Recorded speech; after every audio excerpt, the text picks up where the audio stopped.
దేవుని వాక్యాన్ని ధ్యానించడం. రూతు గ్రంథం 3వ అధ్యాయం. ఓల్డ్ టెస్టమెంట్ పాత నిబంధన పేజీ నెంబర్ 221. 221 రూతు గ్రంథం 3వ అధ్యాయం 11వ వచనం మనం చదువుకుందాం. కాబట్టి నా కుమారి భయపడకుము, నీవు చెప్పినదంతయు నీకు చేసేదను, నీవు యోగ్యురాలవని నా జనులందరూ ఎరుగుదురు. అందరి మాట నాతో పలకండి. కాబట్టి నా కుమారి భయపడకుము, నీవు చెప్పినదంతయు నీకు చేసేదను, నీవు యోగ్యురాలవని నా జనులందరూ ఎరుగుదురు. దేవుని వాక్యాన్ని ధ్యానించాలి.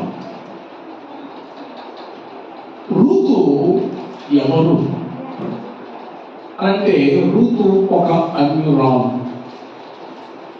రూతు ఎవరి ద్వారా ప్రభువుని అంగీకరించింది అని అంటే, తన అత్తగారైన నయోమి ద్వారా రక్షణలోనికి వచ్చింది, ప్రభువుని తెలుసుకుంది. ఈ రూతు ఏ దేశస్తురాలు అని అంటే, మోయాబు దేశానికి సంబంధించిన ఆమె. ఈ నయోమి తన భర్తను ఎదుర్కొంటుని తీసుకుని బెత్లెహేములో కరువు వచ్చిందని మోయాబుకు వెళ్ళిపోయి, మోయాబుకు వెళ్ళిన తర్వాత అక్కడ నయోమి భర్త చనిపోయాడు. ఆ చనిపోయిన సంవత్సరాలకు మరి ఎందుకో ఇద్దరు కొడుకులకి వివాహం చేసేసింది.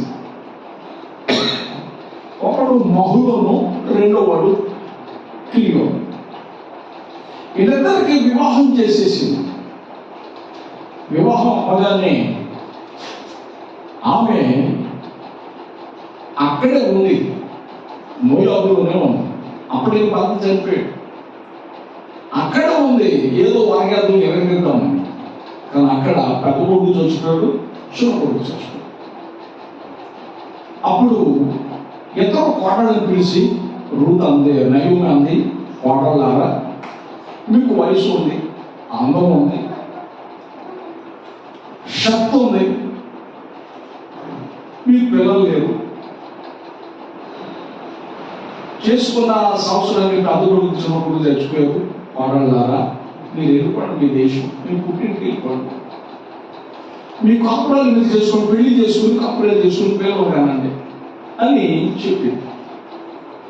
వార్ప అతను ముద్దు పెట్టి వెళ్ళిపోయింది. రూతు మాత్రం అట్లా రూతు అతను వెంబడించింది.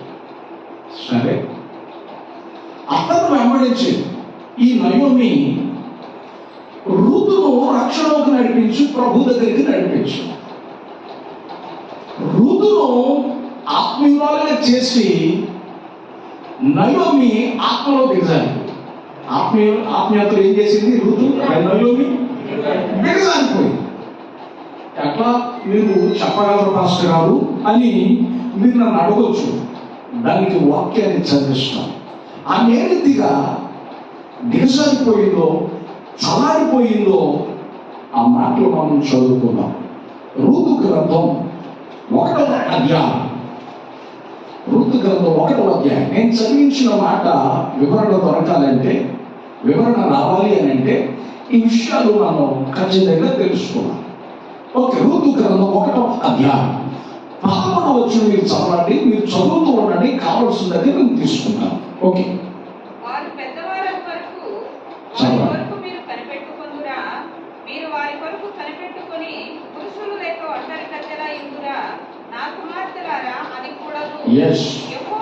నా కుమార్తెలారా అది కూడదు. నయోమి అంటుంది రూతుతో, కొడలతో అంటుంది, యెహోవా నాకు విరోధి ఆయను. స్తోత్రం చెప్పండి. ఒకటోది, తాను చేసిన తప్పుకి దేవుడి మీద అమహండాలు వేస్తాం, దేవుడిని బయట నేర్చుకోవాలి. నేను అనుకుంటాను, నేను చదివించి 5 మాటలు మీరు జ్ఞాపకం చేసుకుంటే కర్వాపిసి అయిపోయిందేమో నాకు అనిపించింది. ప్రభువులో నేను ఒక్కడు వెళ్ళిపోయిందేమో అనిపించింది. అంతగా నాకు అనిపించింది. ఈ రూతు నయోమి ఈ రకంగా మాట్లాడింది, యెహోవా నాకు విరోధి ఆయను. ఒకటో మాట, ఇది ఆత్మలో ఎదిగిన మాట, ఆత్మలో దిగజారిన మాట. ఆత్మలో ఎదిగిన మాట, ఆత్మలో చల్లారిపోయిన మాట. అనంటే దేవుని ఆత్మ సంబంధమైన మాటలు లేవు. అప్పటికి ఆమె మోయాబులోనే ఉంది. మోయాబులో ఉండి చల్లారిపోయిన స్థితి ఆమె కలవడం, తనకు తాను చేసుకున్న తప్పులు కూడా దేవుని మీద నెట్టేసి దేవుని మీద అభండాలు వేస్తా ఉంది. నా కుమార్తెలారా, యెహోవా నాకు విరోధి అయిపోయాడు. అసలు ఆయన కోపం క్షణమాత్రం ఉండదట, ఆయన దయ ఆయుష్కాలం అంతా ఉండదట. ఆయన కోపం ముందు ఎవరు తానగలరు, ఎవరు నిలవగలరు? ఎవరు నిలవలేరు.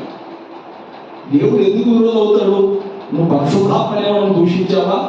పరిశుద్ధాత్మను దూషిస్తే దేవుడికి విరోధి అవుతాడు. వాస్తవం, నువ్వు పరిశుద్ధాత్మని ఎవరు దూషించలేదు కదా, మరి ఎందుకు దేవుడు విరోధం అయ్యాడని మాట్లాడుతున్నావు? నువ్వు చేసుకున్న తప్పులకి దేవుడు నాకు విరోధి అని చెప్పాడు. రెండోదిగా ఇంకో మాట పలుకుతుందో, ఇదే ఋతు గ్రంథం 1వ అధ్యాయం 20-21 వచనం మనం చదువుకుందాం. ఆమె రెండో మాట, ఒకటేమో యెహోవా నాకు విరోధి అయ్యనని మాట్లాడింది. రెండవది ఆమె సర్వశక్తుడు నాకు చాలా గొప్ప కలగజేసాడు. చాలు. రెండో మాట ఏంటంటే, సర్వశక్తుడు ఏం చేశాడట? దేవుడికి అదే బాధ. ఆ ప్రాంతంలో ఎవరు లేదా, దేవుడు నన్నే పట్టించాడంట అన్నట్టు మాట్లాడుతున్నారు నయోమి. ఒకటేమో యెహోవా నాకు విరోధి అయ్యాడంట, రెండవదేమో సర్వశక్తుడు నాకు చాలా గొప్ప కలగజేశాడు. సర్వశక్తుడు ఏం చేశాడంటే చాలా గొప్ప కలగజేశాడట. అసలు నీ దుఃఖ దినాలను సమాప్తం చేయడానికి ఆయన వచ్చాడు. స్తోత్రం చెప్పాలి. నీ కన్నిటిని నాట్యంగా మార్చడానికి ఆయన వచ్చాడు. దుఃఖం కలగజేయడానికి కాదు. ఆయన మేలు చేస్తూ సంచరించిన దేవుడు. మేలు చేయటమే తెలుసు కానీ కీడు చేయటం దేవునికి తెలియదు. వాక్యంలో మనం చదువుతున్నాం, సర్వశక్తుడు నాకు చాలా దుఃఖం కలగజేశాడు. రెండవది. మూడవ మాట 21వ వచనం, నేను బెత్లెహేములో మోయాబుకు వెళ్ళినప్పుడు మూటలు తీసుకుని కాటలు తీసుకుని పోయా, మెడలో దిగేసుకుని చక్కగా చేతులండా ధరించుకుని, మెడలో ధరించుకొని, తలకి కిరీటాలు పెట్టుకొని మీ అందరూ అడగపోయి, నేను సమృద్ధి కలిగినదానే వెళ్ళాను. మూడో మాట, యెహోవా నన్ను ఏం చేశాడు అంటే ఏమీ లేని దానిగా చేశాడు. రిక్తురాలు, ఖాళీ అయిపోయిన స్థితి. ఏమైపోయిందంట? ఏమీ లేదు, ఖాళీ అయిపోయింది. రిక్తురాలుగా ఖాళీ అయిపోయిన దానిగా చేశాడు. మూడో మాట, దేవుడి మీద జ్ఞాపకం. నాలుగో మాట అక్కడే, మీరు నన్ను నయోమి అని పిలువనేలా, యెహోవా నా మీద. నాలుగో మాట ఏమంటుందండి? యెహోవా నా మీద విరుద్ధంగా సాక్ష్యం పలికాడు. ఏమంటుందండి అక్కడ? చెప్పలేగండి. దేవుడు అదే పని. దేవుడు నాకు విరుద్ధంగా పనిచేయడం ప్రారంభించాడు. నేను మంచి మార్గం లేదంటే దేవుడు నాకు విరోధయ్యిందా? ఎంత దిగజారిపోయింది. నాలుగో మాట. ఐదో మాట అక్కడ చదువుదాం.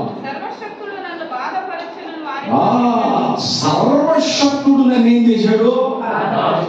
ఐదో మాట, నన్ను బాధపరిచాడని చెప్తూ ఆత్మను ఎదగవలసింది పోయి దేవుడి మీద అభండాలు వేస్తావు. కానీ ఈమె ద్వారా, ఈ నయోమి ద్వారా రూతు రక్షణలోకి వచ్చింది. ప్రభువుని తెలుసుకుంది. ప్రభువుని తెలుసుకుని ఈ బెత్లెహేము వచ్చేటప్పుడు తన అత్తతో ఒక మాట అంది. ఆమె సమర్పించుకుంది రూతు. దేవుణ్ణి నిందించింది నయోమి. రూతు అయితే ఎక్కడ కూడా దేవుణ్ణి నిందించదు. రూతు ఎక్కడ దేవుని అవమానపరచలా, ఎక్కడ దేవుని తృణీకరించి కూడా మాట్లాడదు.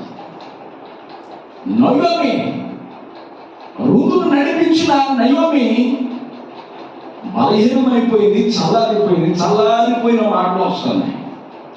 కానీ రూతు అయితే ఒక సమర్పణ చేసుకుంది. ఆ సమర్పణ నేను చదివిస్తాను చూడండి.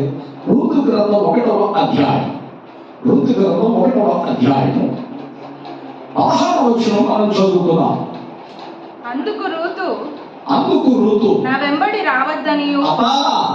రూతు అంటుంది పాటలో, అతో నయోమి నా వెంబడి రావద్దని, నన్ను విడిచిపెట్టమని, నన్ను బ్రతిమాలు కొనవద్దు. అత్తగారు నీవు వెళ్ళు చోటికే, చూసారా, నీవు వెళ్ళు చోటికే నేను వచ్చేదను, నేను వస్తాను. నీవు నివసించు చోటనే, నీవు నివసించు చోటే నేను నివసించేదను. నీ జనమే నా జనము, నీ దేవుడే నా దేవుడు. స్తోత్రం చెప్పాలి. ఆమెకున్న సమర్పణ చూడండి. ఇక పుట్టి నీళ్ళు నాకు అక్కర్లా, మెట్టి నీళ్ళు నాకు కావాలి. ఆడవాళ్ళందరికీ పుట్టి నీళ్ళ మీద బాగా ఆశ ఉంటుంది కదా. స్తోత్రం చెప్పండి. హల్లెలూయా. పుట్టిలు అంటే వదిలిపెట్టాం. ఎంత వయసు వచ్చినా పుట్టిలే. భర్త గారిని ఏదైనా పుట్టిలు చూడండి, ఒక్క మాట అన్నారంటే యేసు రక్తమే చేయాలి. వాతావరణంతో మారిపోతుంది. స్తోత్రం చెప్పండి. ఏం పెట్టకపోని పుట్టింటోడు అన్నాం అనుకోండి, పరిస్థితులు ఎట్లా ఉంటాయి? తారుమారు అయిపోతాయి. నా పుట్టినలో నాకు సంబంధం లేదు. అత్తగారు, నీ జనమే నా జనం. నాకు భాష రాకపోవచ్చు, ఆ ప్రాంతంలో ఎవరు పరిచయిస్తున్నప్పుడు లేరు. నీ జనమే నా జనం, నీ దేవుడే నా దేవుడు. ఎందుకో తెలుసా? మూలము ప్రాంతంలో ఉన్నప్పుడు ఎన్నోసార్లు ధర్మశాస్త్రాలు నాకు బోధించావు, చదివించావు, వినిపింపచేసావు. వినడం ద్వారా, చదవటం ద్వారా. నువ్వు ఆరాధించే దేవుడు, నేను నమ్ముకున్న దేవుడు ఎంత శక్తివంతుడో నేను గుర్తించాను, ఎంత ఉన్నతమైన దేవుడు నేను గుర్తించాను. అందుచేత నాకు దేవుడు కావాలి కానీ నా ప్రాంతం నాకు అవసరమో లేదు. స్తోత్రం చెప్పండి. దేవుని కొరకు సమస్తాన్ని విడిచిపెట్టి దేవుని కొరకు సమస్తాన్ని త్యాగం చేసింది. రూతు చాలా అందగతే, వయసు ఉంది, అందం ఉంది, అందానికి తగ్గ గుణం ఉంది, గుణానికి తగ్గ చక్కగా ఎవరితో ఎట్లా మెలగాలో, ఎవరితో ఎట్లా మాట్లాడాలో ఆమెకు బాగా తెలుసు. స్తోత్రం చెప్పండి. మనకు అందం ఉండొచ్చేమో కానీ గుణం ఉండదు. స్తోత్రం. గుణం ఉండొచ్చేమో కానీ, అందం ఉండొచ్చేమో కానీ ఎదుటి వ్యక్తితో ఎట్లా మాట్లాడాలో చెప్పాలి గట్టిగా. అట్లా ఉంటే ఎక్కడ ఉండదు తెలుసా? చక్కగా తాగైతే మేకప్ వేసుకుని అందంగా తయారైపోయి శివుడు ఖాతా ఉంటే ఎట్లా ఉంటుంది? శివుడి ఆత్మంటే ఎట్లా ఉంటుంది? అట్లా ఉంటుంది అన్నమాట. స్తోత్రం చెప్పండి. దేవుడు వెళ్ళదా అన్నం ఉంది, అందానికి తగ్గ గుణం ఉంది, గుణానికి తగ్గ ఎవరిని ఎట్లా పలకరించాలి అది చాలా ప్రాముఖ్యమండి. నేడు వచ్చినవారు ఏమా మంచిగా తాగుతారా, కూర్చోండి, ఏమిటమ్మా భోంచేస్తారా, ఏమిటమ్మా అని మనం ఎట్లా అడుగుతున్నప్పుడు వచ్చినోడు కష్టం అంతా మర్చిపోతారు. వచ్చినోడు ఏమవుతారంటే కష్టం అంతా మర్చిపోతారు. ఎంత ఆదరణ, ఎంత మంచిగా మాట్లాడారు. అదే మాట లేదనుకో యేసు రక్తమే జయ స్తోత్రం చెప్పండి. హల్లెలూయా. దేవుడు వాక్యం మనం చదువుతున్నా ఈ మాట మీరు ఆలోచించండి. నీ జనమే నా జనం. నాకు భాష రాకపోవచ్చు, ప్రజలు పరిచయం లేకపోవచ్చు, నీ దేవుడే నా దేవుడు. ఎప్పుడైతే ఈ సమర్పణ సమర్పించుకున్నప్పుడు అడుగు పెట్టిందో బోయాజు అది గమనిస్తూ వచ్చాడు. బోయాజు తో ఉన్నటువంటి వాళ్ళందరూ కూడా మంచి సాక్ష్యం ఇచ్చారు. రూత్ అనే ఆమె నయము కోళ్ళం, తనను తాను ఎప్పుడు తృణీకరించుకోలేదు, ఇతరుల చేత తృణీకరింపబడలేదు. ఆమె మంచి సాక్ష్యాన్ని తెచ్చుకుంది, దేవుడిని తృణీకరించలేదు. ముసలి వయసులో వృద్ధాప్యంలో ఉన్న నయోమి దేవుణ్ణి తప్పు చేసి మాట్లాడింది, కానీ వయసులో ఉన్న ఆమె రాజసంతతికి సంబంధించిన ఋతు దేవుడిని గురించి ఎప్పుడు తప్పు చేసి మాట్లాడాలి.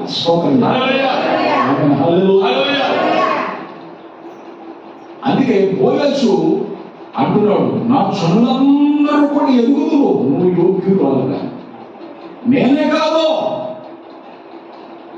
నువ్వు ఎందుకు యోగ్యురాలు తెలుసా?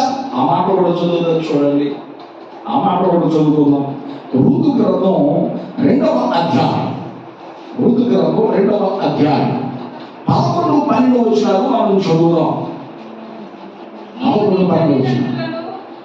బోయజు అంటున్నాడు ఋతుతో, నీవు నీ తల్లిదండ్రులను నీ జన్మ భూమిని విడిచి ఇంతకు ముందు నువ్వు ఎరగని జనమునకు వచ్చితివి. స్తోత్రం చెప్పండి.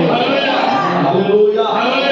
చూసారా, నీవు నీ తల్లిదండ్రులను నీ జన్మభూమిని విడిచావు. ఋతు రాజసంతతికి సంబంధించిన ఆమె, మంచి స్థాయిలో ఉన్న ఆమె. వాళ్ళ తల్లిదండ్రులు అనొచ్చు, నీకేం తక్కువే, పోయినాడు పోయాడు, నీకు వయసు ఉన్నాను ఉంది, ఎవరో ఉడికించి కట్ట పెడతాను అని అనొచ్చు. ఆమె అనుంటుంది, అమ్మ నాన్న మీరు నాకు భర్తనివ్వచ్చు, మరొక జీవితం నాకు కలవచ్చు, కానీ అక్కడ దేవుడు ఉన్నాడు, ప్రభు ఉన్నాడు. ప్రభు లేని సంతోషం నాకు వద్దు. స్తోత్రం చెప్పండి. హల్లెలూయా. ప్రభు లేని ఆనందం నాకు వద్దు అని తల్లిదండ్రులను విడిచిపెట్టేసింది, జన్మభూమిని విడిచిపెట్టేసింది, ఎర్రగని జన్మ దగ్గరికి, భాష తెలియని ప్రజల మధ్యకి ఆమె వచ్చేసింది. స్తోత్రం చెప్పండి. హల్లెలూయా. ఆమె వచ్చింది. అప్పుడు బోయజు అంటాడు, 12వ వచనం, యెహోవా నీవు చేసిన దానికి ప్రతిఫలం ఇస్తాడు. స్తోత్రం చెప్పండి. హల్లెలూయా. యెహోవా నువ్వు చేసిన దానికి ఏమిస్తాడు? చెప్పాలి. ప్రతిఫలం. నువ్వేది చేసినా, నువ్వు గ్లాసు నీళ్ళు ఇచ్చినా, దేవుని సన్నిధిలో ఏ పరిచర్య చేసినా దేవుడు దాని ప్రతిఫలం పోగొట్టాడు. వాక్యంలో వెళ్ళి ప్రవక్తను చేర్చుకుంటే దాని ప్రతిఫలం పోగొట్టుకోవాలి, నీతిమంతుని చేర్చుకుంటే దాని ప్రతిఫలం పోగొట్టుకోవాలి, యాజకుడిని చేర్చుకుంటే దాని ప్రతిఫలం పోగొట్టుకోవాలి. Bible selection. నువ్వు దేవుని కొరకు ఏది చేసినా దేవుడు ఎప్పుడు నీ రుణాన్ని ఉంచుకోడు. స్తోత్రం చెప్పండి. దేవుడు ఎప్పుడు నీ రుణాన్ని ఉంచుకోడు. మా ఋతు నీవు చేసిన దానికి యెహోవా నీకు ప్రతిఫలం ఇస్తాడు. మేమేమి చేయలేము, నువ్వు ఆశించినంతగా ఊహించినంతగా మేము చేయలేము, కానీ దేవుడు నీకు తప్పకుండా చేస్తాడు. స్తోత్రం చెప్పాలి. దేవుడు తప్పకుండా నీకు చేస్తాడు. అందులో సందేహం లేదు, అనుమానం లేదు. యెహోవా నీకు ప్రతిఫలం ఇస్తాడు. ఇశ్రాయేలు దేవుడైన యెహోవా రెక్కల క్రింద సురక్షితముగా ఉన్నట్లు నీవు వచ్చింది. స్తోత్రం చెప్పండి. ఈ దేశంలో ఉంటే ఎంత క్షామం ఉండేది కాదు, నీ దేశంలో ఉంటే ఎంత ఆదరణ ఉండేది కాదు. దేశంలో ఉంటే నీకు చరిత్ర ఉండేది కాదు. ఇశ్రాయేలీయుల దేవుడి మీద ఉన్న ప్రేమను బట్టి ఈ దేశంలో నువ్వు అడుగు పెట్టావు. ఈ దేశం ఇశ్రాయేలు దేవుడు కనుదృష్టి దేశం మీద ఉంది. స్తోత్రం చెప్పండి. ఇశ్రాయేలు దేవుడు కనుదృష్టి ఈ దేశం మీద ఉంది. సంవత్సరం మొదలుకొని సంవత్సరాంతం వరకు ఆయన కనుదృష్టి ప్రార్థన ఉంది. ఇశ్రాయేలు దేవుడు రెక్కల క్రింద నువ్వు సురక్షితంగా ఉంటావు. భర్త లేడనుకోవద్దు. అత్త ముసలైపోయింది, అత్తకు నేను నాకు అత్త అనుకుంటున్నావేమో. మీ మధ్య దేవుడు ఉన్నాడు. మీ మధ్య ఉన్నతమైన దేవుడు ఉన్నాడు. ఆయన విడిచిపెట్టే దేవుడు కాదు, అన్యాయం చేసే దేవుడు కాదు.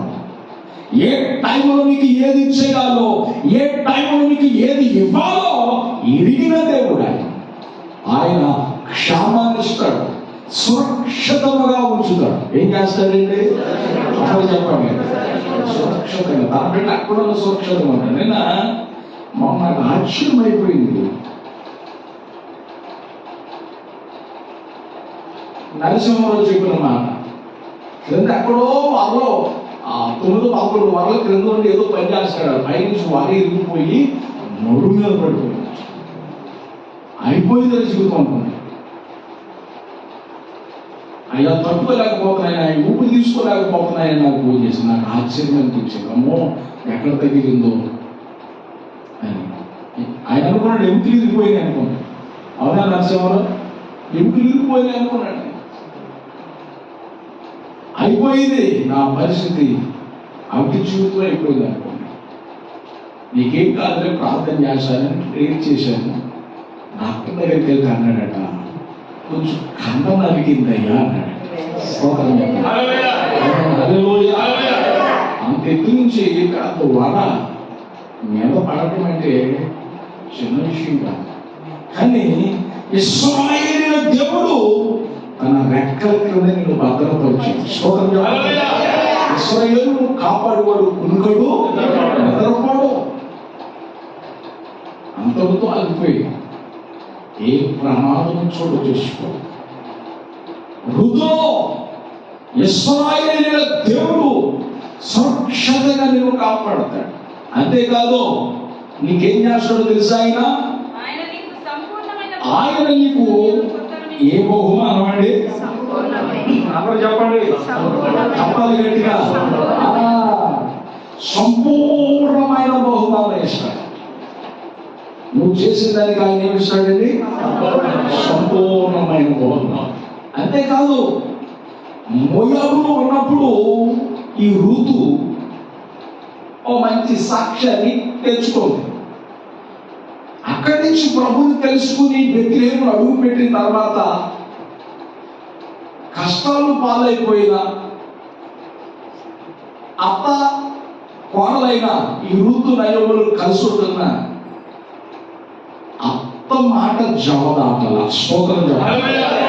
అత్త మాట ఏమవలేదండి? చెప్పాలి ఏంటి? జవదాటల.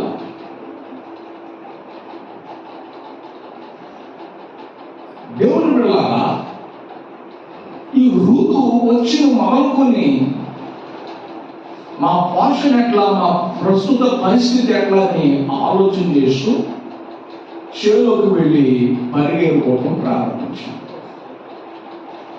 పరిగె ఏం చేస్తుందండి? పరిగెడుకోవటం.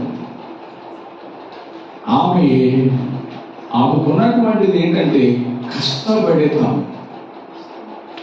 సామెతలు రాకండి, శ్రద్ధగా పనిచేయవాడు ఏలుబడి చేసేవాడు అవుతాడు. శ్రద్ధగా పనిచేసేవాడు ఏమవుతాడట? వాని కష్టం వానికి లాభాన్ని తెచ్చి పెడతాడట. సామెతలు రాయడం, వాని కష్టం వానికి ఏం చేస్తుందట? మనం కష్టపడకుండా ఏది రాదు.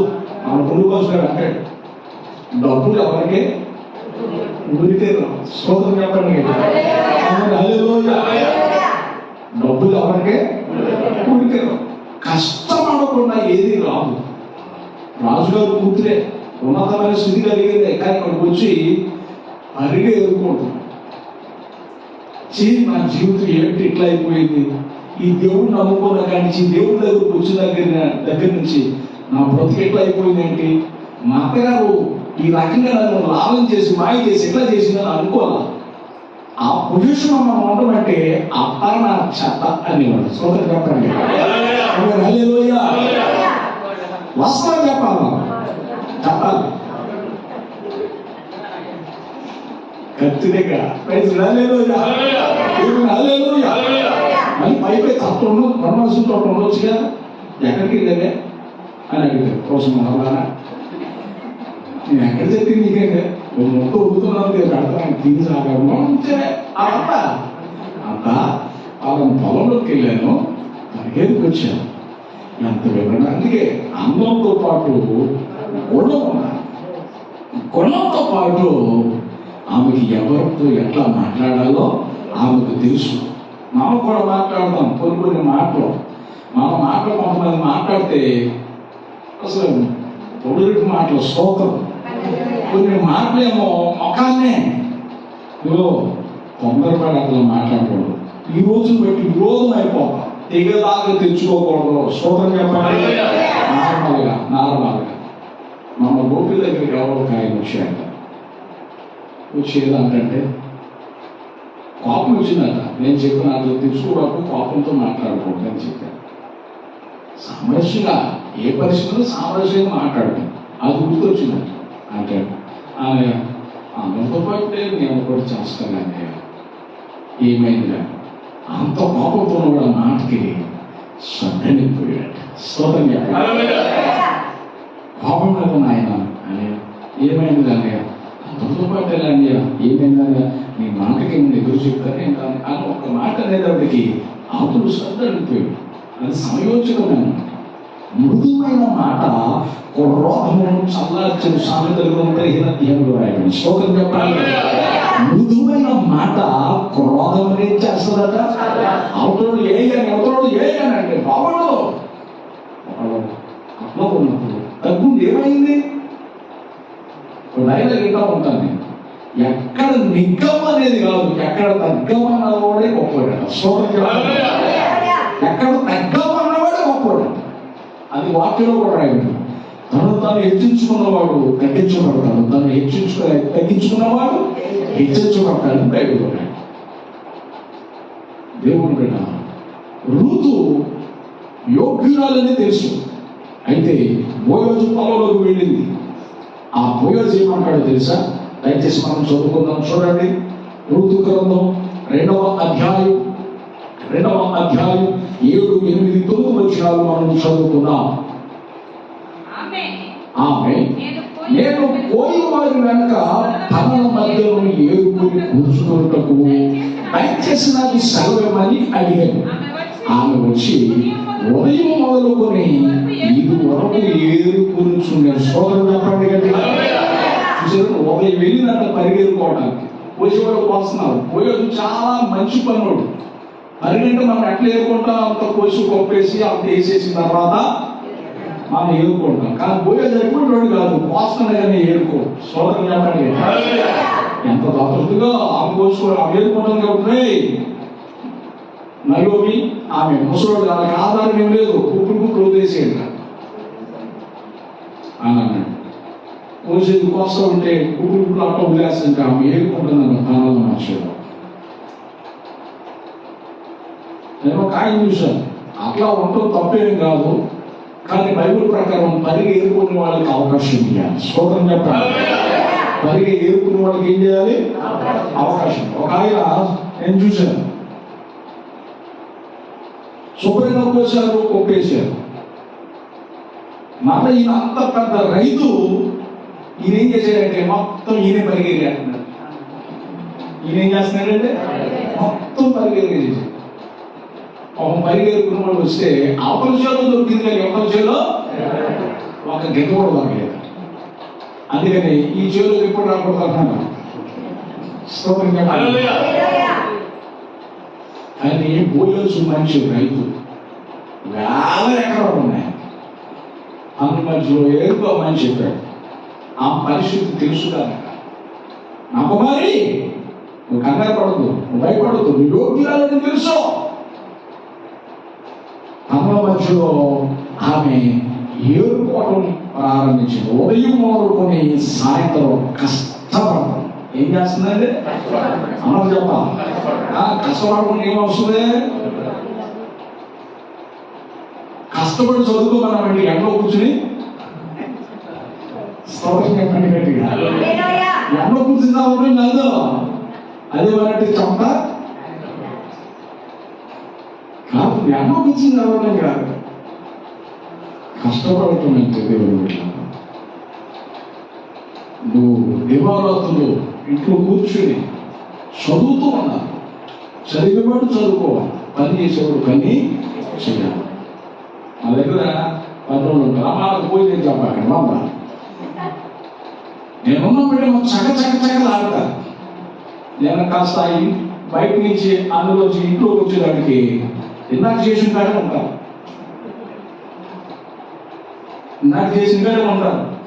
మామూలుగా ఎవరిదని మామూలుగా చేయరు, మామూలుగా అలా కూడా ఏమన్నది అక్కడ. నాకు ఒక్క మోషే గారు కరెక్ట్గా చేసేవాడు అయ్యాడు. నేను చూసాను ఒక్క మోషే గారునండి, అమ్మో దేవుడు పనండి. నలుగురు కష్టపడి చేస్తే తొందరగా అయిపోదు. నేను ఆయనతో చెప్పి బాధపడ్డాను, అయ్యా చేసేవాడు కూడా ఆటంకమే. నువ్వు పనుడు అయినా మేము పనుడు కావు. కానీ నాకు బాధ అనిపించింది.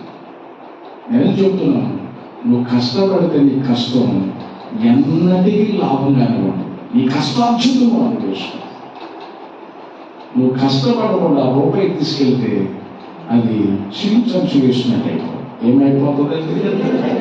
రూతు కష్టపడే లక్షణం, కష్టపడే గుణం ఉంది. మనం కష్టపడాలి. ఏం చేయాలండి? అందరికి చెప్పాలి, కష్టపడి. ఆస్కర్ ఏం కష్టపడతాడండి? నేను చేసే పని మీరు చేయండి, మీరు చేసే పని నేను చేస్తాను. నేను చేసే పని మీరు చేయండి, మీరు చేసే పని నేను చేస్తాను. మీకు శరీరంతోనే కష్టపడతాను. నేను ఉదయం మొదలుకొని సాయంత్రం ప్రార్థన చేసుకునే ఉంటాను. శోభం చెప్పండి. ప్రార్థించుకుని అంత కష్టం చేసాం. మనసు ఏకాగ్రత చేసుకుని ప్రార్థించుకుని ఎంత కష్టమో తెలుసా? 5 నిమిషాలు మోకరించి 5 నిమిషాల లోపల అమెరికాలో వస్తాం, జర్మనీలో వస్తాం. ఎందుకంటే ఛార్జీ లేవుగా. స్తోత్రం చెప్పండి గట్టిగా. అమెరికాలో వస్తాం, జర్మనీలో వస్తాం, హైదరాబాద్లో వస్తాం, ఎక్కడ పడితే అక్కడికి ఛార్జీ లేదు, ఫ్రీగా. మనం మోకరితే 5 నిమిషాలు అన్ని తిరిగి ప్రపంచం యావత్తు తిరిగి వచ్చారు.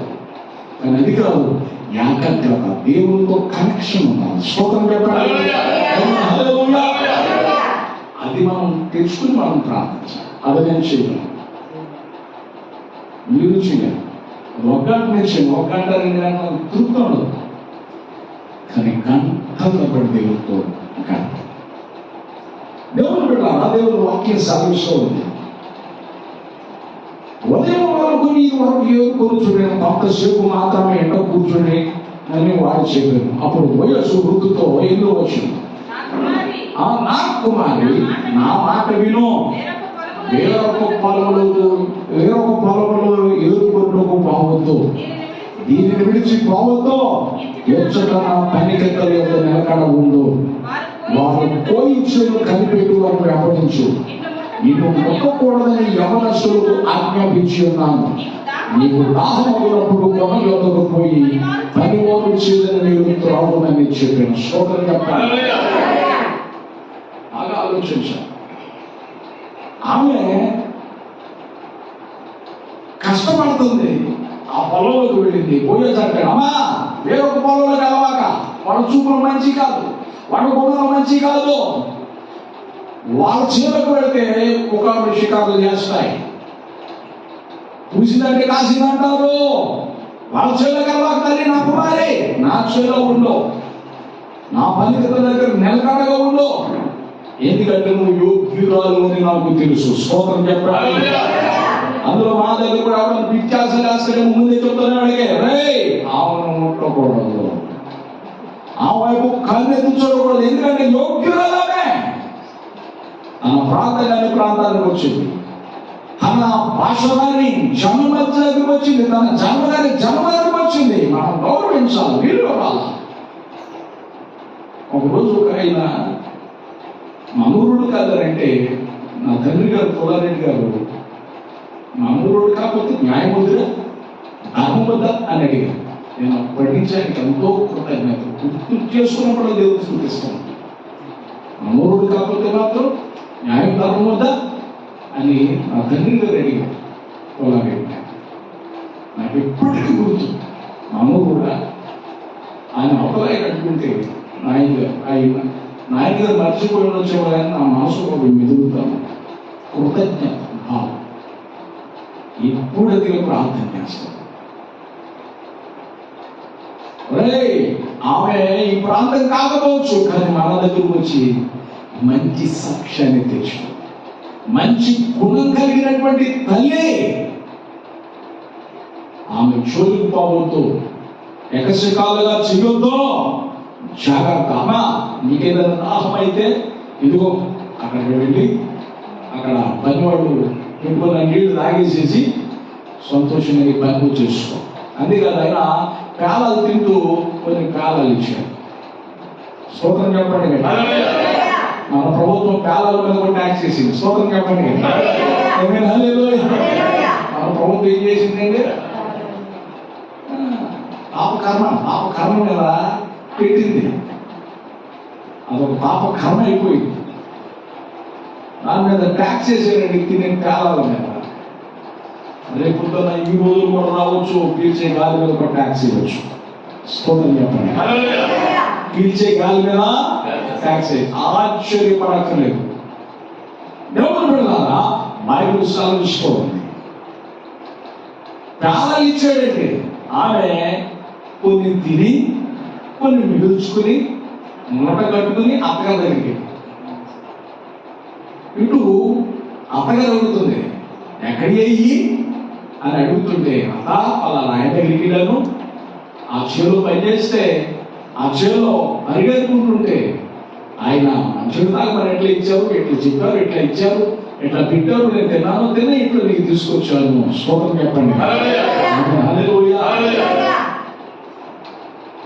ఆమె సంతోషించింది. నా కుమారి, ఇక నీకు మేలు చేయాలి, తప్పక నిన్ను నీ విషయంలో నేను జాగ్రత్త తీసుకోవాలని నయోమి ఒక ఆలోచన చేసి. స్తోత్రం చెప్పండి. సరే, ఏది ఏమైతే దేవుని వాక్యం సాధిస్తుంది. రూతు నయోము ద్వారా దేవునిలోకి వచ్చిన రూతు ఆత్మీయ ఎదుగుదల చాలా క్లారిటీగా ఉంది, చాలా ఆత్మీయంగా ఉంది. ఆమె చేసిన దాన్ని బట్టి ఒక చరిత్ర కలిగిన తల్లిగా చరిత్రలో దేవుడు లిఖించాడు రూతును. స్తోత్రం చెప్పండి. వెను తిరగలేదు, దిగజారలేదు, చల్లారిపోయిన మాటలు లేవు.